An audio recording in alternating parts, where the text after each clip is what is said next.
एक non homogeneous system of linear equation का दिया गया है। अगर उस सिस्टम को हम मैट्रिक्स फॉर्म में लिख लें या किसी भी तरह से, तो हमें आपको बताना है कि सिस्टम जो है कंसिस्टेंट होगा जिसका यूनिक सोल्यूशन होगा, कंसिस्टेंट होगा जिसके मैनी सोल्यूशन होंगे, या इनकंसिस्टेंट होगा, इनकंसिस्टेंट का मीनिंग नो सोल्यूशन, या कंसिस्टेंट, या इन तीनों में से कोई सा ऑप्शन ट्रू नहीं है। तो एक सिस्टम मान लेते हैं हम non homogeneous A X equals to B, इस टाइप से ये नॉन होमोजेनियस सिस्टम होता है, और एक A X equals to zero ये होमोजेनियस सिस्टम होता है।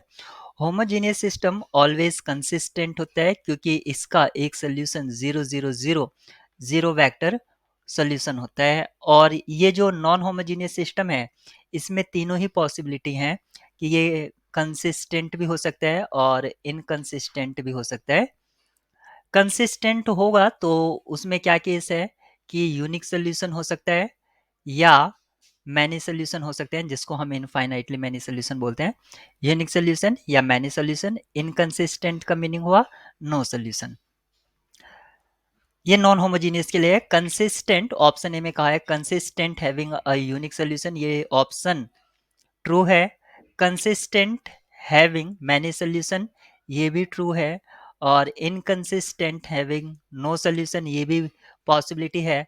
इसका मीनिंग है जो राइट वन ऑप्शन है all of the above, option D will correct.